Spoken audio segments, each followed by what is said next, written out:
which had been rising up in the 1990s was the reconstruction of the Museums Island, a project which is not financed by Berlin up to 2002, since 2001, up to 2001 it was 50% financed by Berlin, so it's a Berlinese project as well. This project is planned just only for tourism. It's not made for the Berliners. You have here the master plan, here we have the central axis for tourism, and here the main route, which has been planned inside the Pergamon Museum so that tourists could use it in 40 minutes. The results are dramatic. This is a Pergamon museum, a building which is mostly preserved in the statutes of 1930. All the red parts will be changed. The blue ones are new buildings. The whole building is standing on the World Heritage List of the UNESCO. About 2/3 of any all rooms in the Pergamon Museum will be changed to serve the tourism. End of the 1990s, this whole project stopped in a way.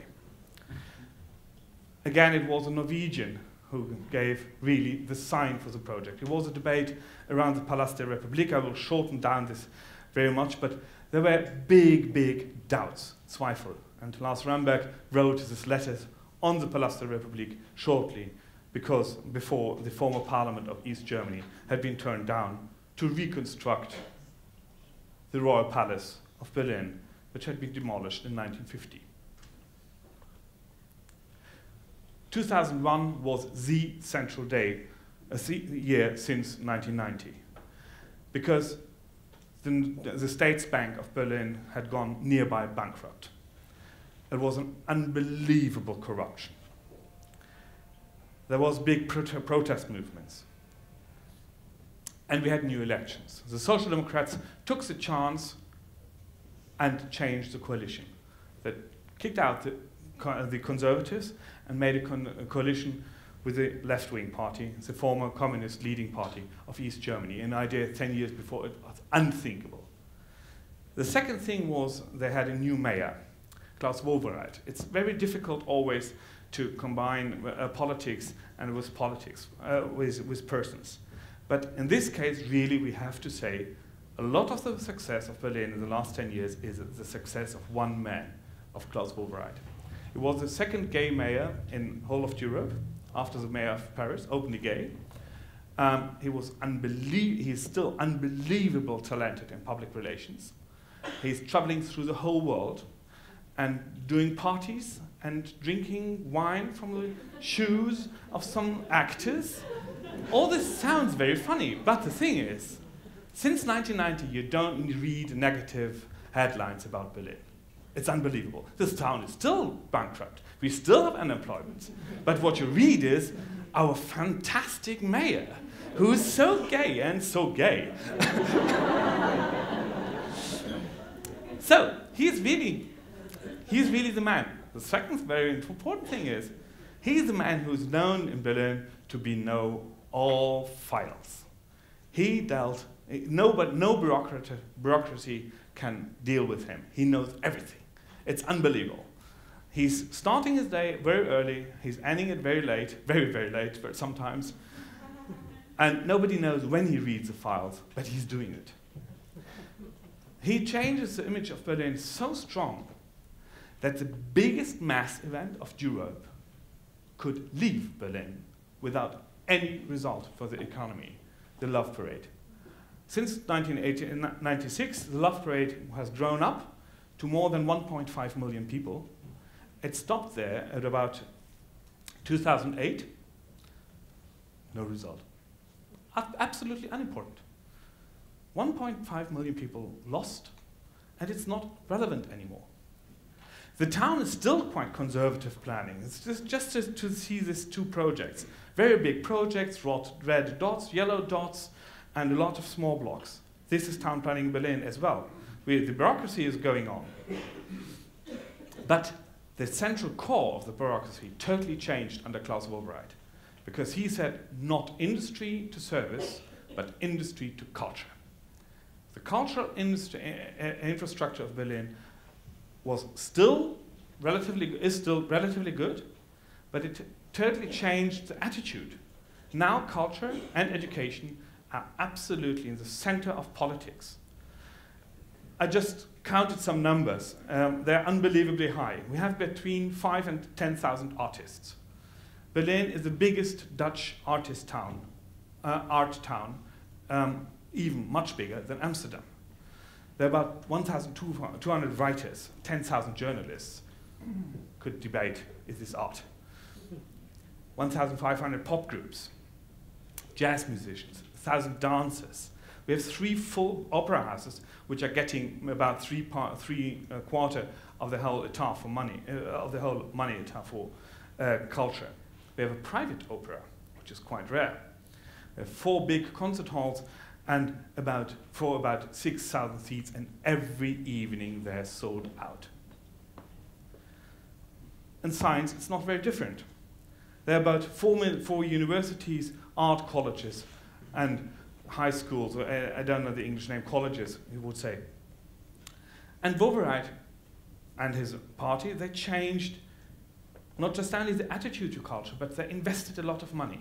For instance, in the new library for the Humboldt University, which had been opened last year, this one is the reading hall, or the new library by Max Dudler, or the new library for philology for the Freie Universität, which had been made by Lord Foster, or they built up a whole new scientific center in the suburban of Berlin, in Adlershof.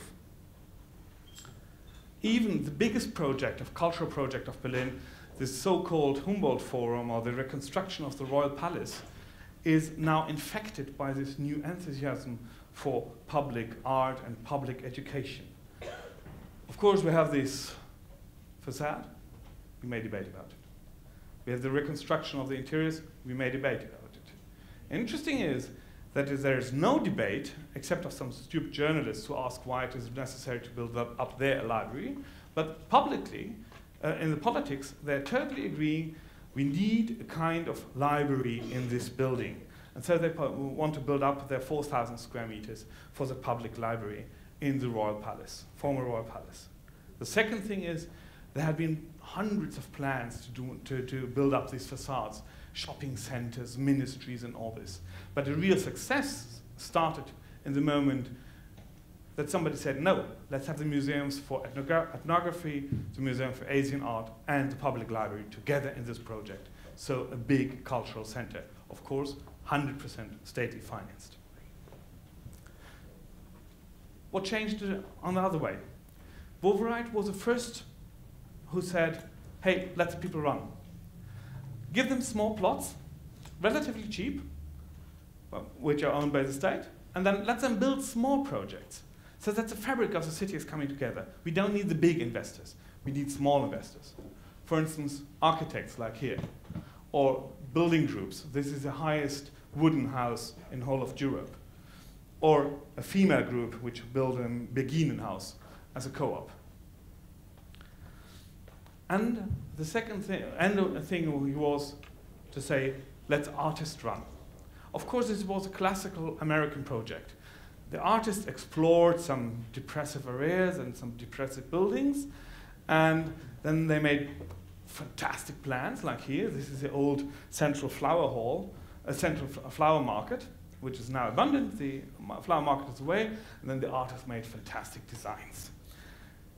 And then the whole project has been sold to a private investor. Because this is the other side of Berlin. Of course, we are selling land. We are selling and selling and selling. Because the town is totally and 100% bankrupt. We have 63 billion euro debts. You have to have this in mind. On the other side, you can see the success of the new politics. Red are growing regions in Europe, in Berlin, Germany, this country. So, around Munich, nobody would be surprised. Around Freiburg, nobody would be surprised. It's the first green city, wonderful area, and very near to Alsace and Lothringen with its wonderful kitchen. But Berlin? Who would go really to Berlin? Berlin is growing, and the surrounding of the north and the eastern districts of Berlin, suburban of Berlin, is growing as well. Everything which is blue is shrinking. These districts here, in eastern Mecklenburg, they have now a population rate which is lower than before the 30th-year war in the 17th century. And directly beside of it is the growing region of Berlin. Of course, there are negative aspects of this growing. For instance, the rising rents of Berlin. Berlin is growing because it was so cheap. Ask the Norwegian real estate managers. They know it quite well. They bought a lot of apartments in Berlin to rise up the rents, and they did it. So you see, in big districts, specifically in the inner city districts, the rents are rising and rising and rising. But anyhow, there is a new politics in Berlin. We don't know exactly will this politics have a success. Because something you really can learn from the development of Berlin in the last 20 years. The first, it is very, very complicated to bring one procedure, one project to another city. Berlin is, in a way, quite unique. No other city in the world has the problem to unify two totally different societies. I didn't mention it, but I can do it now shortly. The societies are so diverse that I'm working as a West Berliner for an East Berlin publication. And I'm still asked by friends who are living in West Berlin, hey, how can you work for this communist paper? I mean, 20 years later. So this is one thing which we really can learn. The second is, it is always problematic if centralized institutions, like the state is, or like cultural institutions, are planning their own project without involving of the people. This is the central development of the 2000s in Berlin, that the people are involved. A bit, and they're going to be more and more, but they are involved. And the fourth which we really can learn from Berlin is never trust the fashion of politics. In the 1990s, it was very fashionable to change from industry to service. Didn't work so well everywhere, but doesn't matter. Scientists and politicians are changed to another topic, to another fashion. Now change industry or the service cities to culture. And of course, the big city and the big question for Sunday, when we have our next elections, and I can give a guarantee that Mr. Boerd will be elected as well, like the 3 elections before, the big question is, what will be his project for the next 5 years? It must be culture. Thank you.